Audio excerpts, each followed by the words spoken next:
Olá, estamos aqui para o nosso 7º GeoRelatos, Geografia, Reflexão, Ensino Brasil. Agradeço a participação de todos que estão a cada GeoRelatos comentando, compartilhando, isso é muito bom. Então vamos lá para o nosso 7º GeoRelatos, Geografia, Saber Espacial. A geografia, ramo singular da ciência devido ao seu objeto amplo, provoca consequente contato com demais ramos científicos. Nesse sentido, traz, por um lado, a possibilidade de trânsito teórico e diálogo com as demais, por outro, não consegue de forma concisa estabelecer claramente seu mote epistemológico. Ou seja, seu objeto de estudo apresenta-se difuso e complexo, originando várias dificuldades concernentes a sua elaboração teórica, metodológica e pedagógica, principalmente no ensino, mediante sua transposição didática. Então, como foi falado, existe o conhecimento científico, a ciência e os ramos.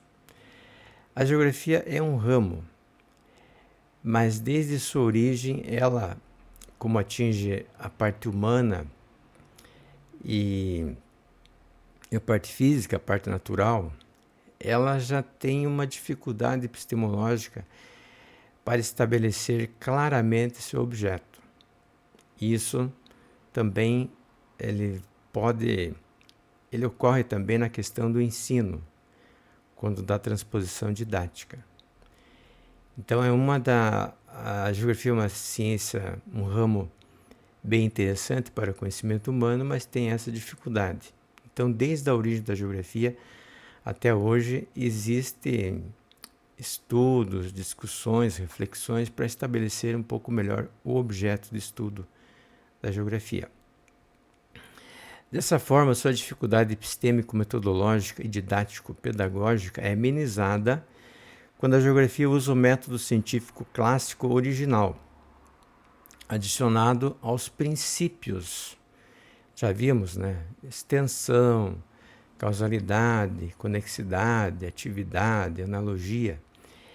Então, esses princípios eles ajudam na questão metodológica, iniciativas metodológicas de seus geógrafos, precursores, naturalistas, professores estudiosos da geografia.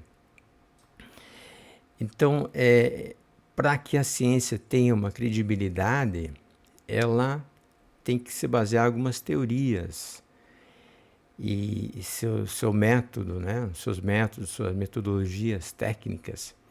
E a geografia, como dito, ela tem algumas dificuldades, porque como ela é ampla, ela muitas vezes entra em outras ciências, é muito comum, na geologia, na geomorfologia, na história, entre outras, sociologia.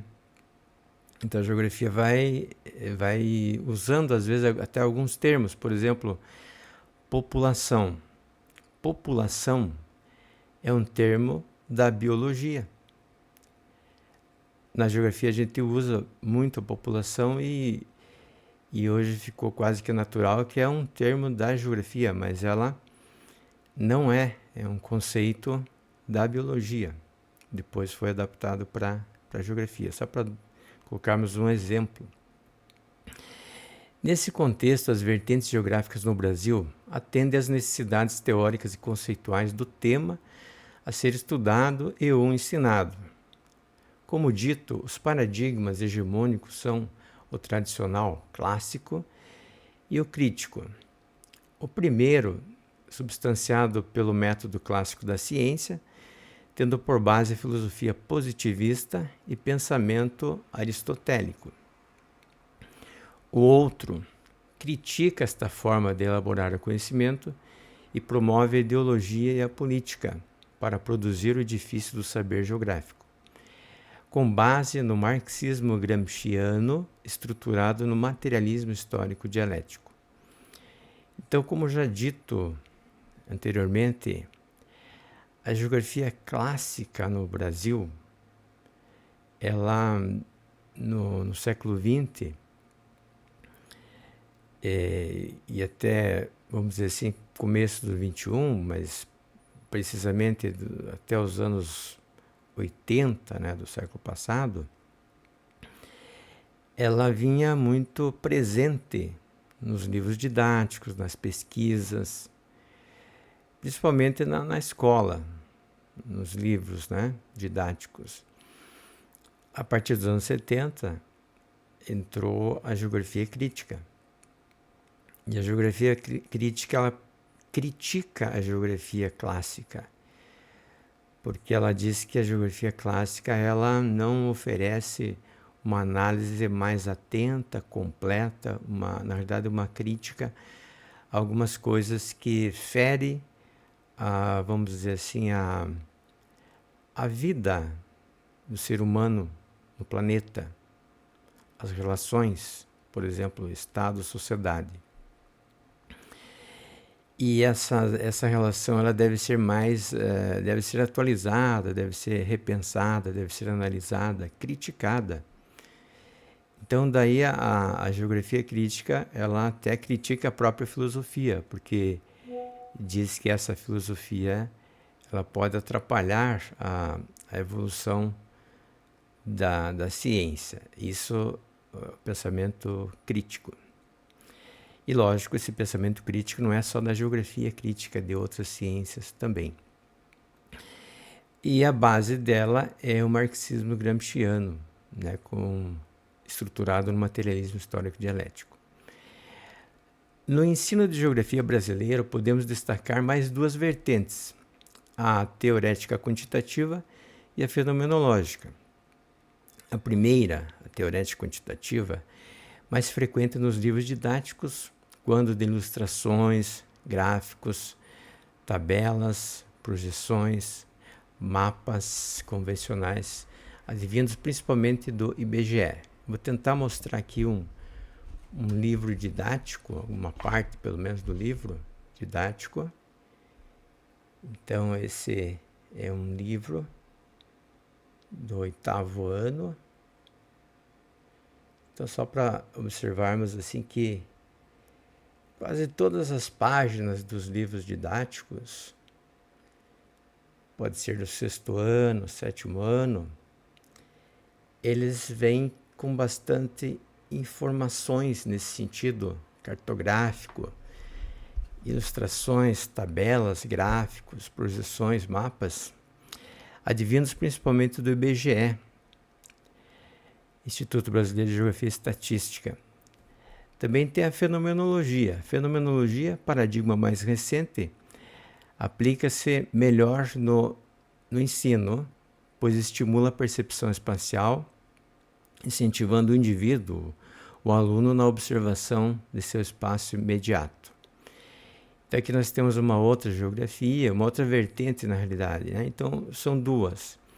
Além da clássica, tem a crítica, as duas mais assim presentes, mas também a gente pode observar, principalmente no ensino, a teorética quantitativa. E na prática, durante as aulas, é bem interessante também a presença dessa geografia fenomenológica, aquela parte do indivíduo, da percepção do indivíduo, do sentimento do indivíduo, do amor que o indivíduo tem pelo lugar. Até quando pegamos um mapa, nós podemos explorar a questão do mapa mental, o que o aluno percebe, sente quando vê uma montanha, um rio, por exemplo. Então, todas essas vertentes, como já foi falado, elas são importantes para a ciência, para o ensino, essas vertentes da geografia. E na sala de aula, o professor ele deve, na medida do possível e da necessidade, dependendo do tema, ele pode abordar ou uma ou outra, ou todas, obedecendo-se algumas proporções. Enquanto cientista, ele pode, talvez deva até optar por uma ou por outra. Por exemplo, o cientista vai estudar placas tectônicas, ou montanha, por exemplo, como já foi dado, esse exemplo da montanha, o cientista ele vai usar basicamente a geografia clássica.